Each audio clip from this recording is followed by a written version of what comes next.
Welcome to PrepsNet Coach Speak with Carroll Catholic head football coach Will Mara. Powered by the Cavaliers shop. Visit JohnCarrollCavaliers.com for all of your Cavs gear. Here's your host, Aubrey Johnson.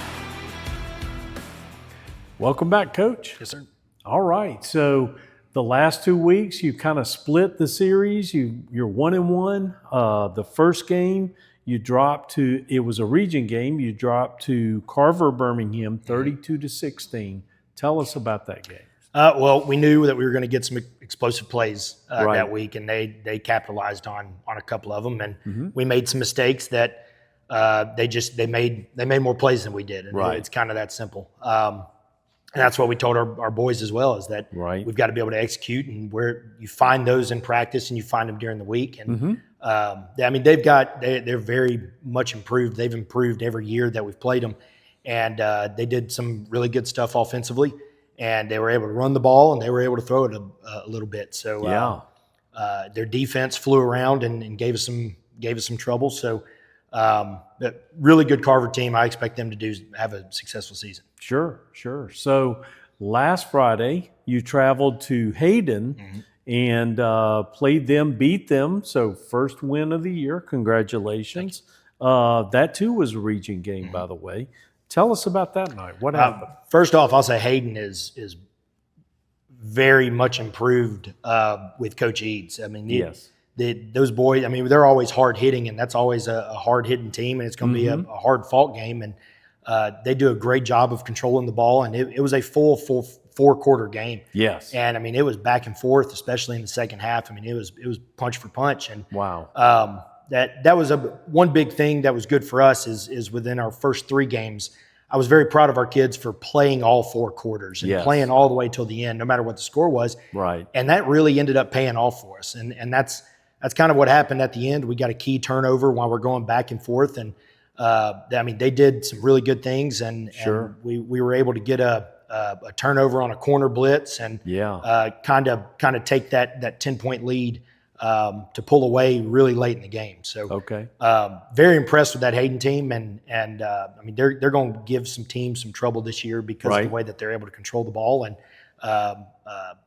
move it downfield, and they did some really good things on defense too. Okay. Well, let's take a minute, give some of the kids some kudos here. Tell us who played well. So Garrett Barnes really stepped up at quarterback, right. and we challenged him going into the week. And, I mean, it was every day we were challenging him, and he made really great decisions. I mean, he was able to control the game. He was a leader on the field. He kept very calm. He kept has great head on him and able to, when Hayden would respond, he'd get the offense up and say, hey, it's our turn. We got to go score. And I mean, he executed a lot. We got in some 3rd and long situations where instead of him trying to force it too much downfield, he was taking what the defense gave us, and we got it in some 4th and manageable. And I think we converted 3 or 4 4th downs to be able to extend some drives and eventually score. So he really stepped up. Jackson Rankin stepped up. Tucker Rice was another one that scored our first touchdown. Aubrey Coker at running back. He's as solid as they come, and he's going to get the 4 and 5 yards. He's also going to, he reads gaps and running lanes as good as anybody in the state.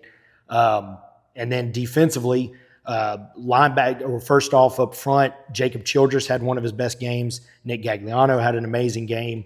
And then Jaden Starks at corner, he really stepped up and made some plays. So we had a lot of kids come to play and really be able to do it for all 4 quarters. Right. Good deal. Let's talk about injuries for a second. Any big injuries the last couple of weeks? No, sir. We're healthy going into week 5. Nice. Very good. Love to hear that. So this Friday, you play a home game against Ramsay.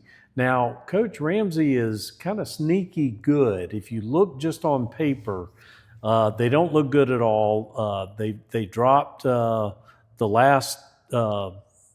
they dropped 3 in a row there. 2 big ones, Parker and Clay Chalkville. And then Briarwood was able to sneak out a victory against them. But then last Friday, they beat Corner, who is a very good team. So how do you prepare for a team like this? Well, first off, I don't think Ramsay's going to sneak up on anybody. There's nothing sneaky about them. They are solid. They're really good. Defensively, they sit there and they've got some dogs up front. Right. Linebackers fly around. They've got some dogs up front on defense to try and control the line. Offensively, they've got a quarterback that can move. They've got a really big O-line, really physical O-line, and they do a lot of good things. And once again, we're expecting for them to take some shots with explosive plays, and that's something that we've got to handle, and we got to make sure that we minimize those as much as possible. But they are a very explosive team, and they're a very well coached team. Okay. Well, good to know that. On the 26th, you have Montevallo coming here. They won their first game, but then have been blanked the last 3 games in a row. Tell us what the keys of success are for that game. I'll say Coach Langer does a great job at Montevallo, and he's changing the culture over there, and he's doing a lot of good things at Montevallo.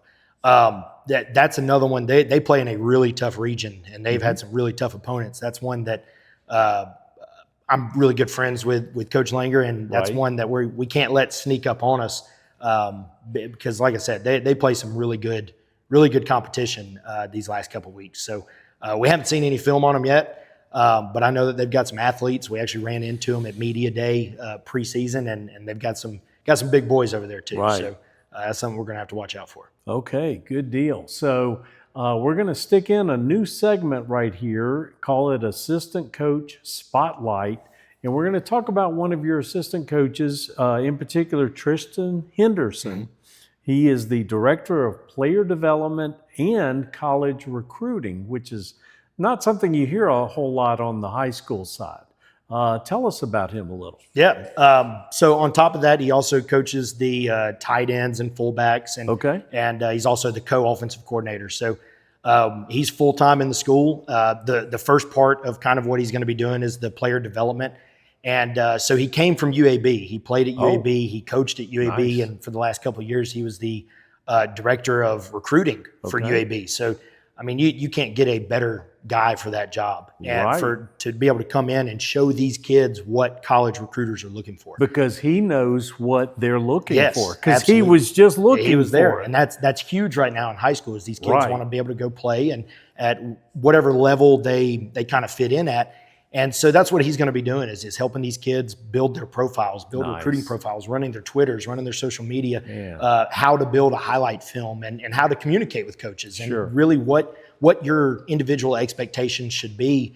And that there's potentially a spot for you somewhere if you really want to go play. But teaching them the ins and outs of what that next level really looks like and what it looks like in the midst of NIL and the transfer portal and what the reality is in the recruiting world.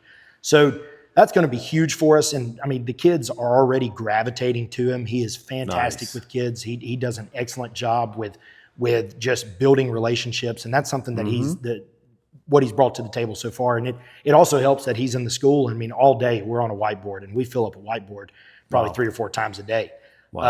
So he's been a huge help to be able to help with game planning and kind of doing some scheme here and there. And so we're really blessed to have him. And I'm excited to see kind of how his role blossoms and what he's able to do for us. Well, that's fantastic. Coach, that's our show. We appreciate your time. Yes, and as always, we appreciate yours. Join us again in a couple of weeks for another John Carroll edition of Coach Speak.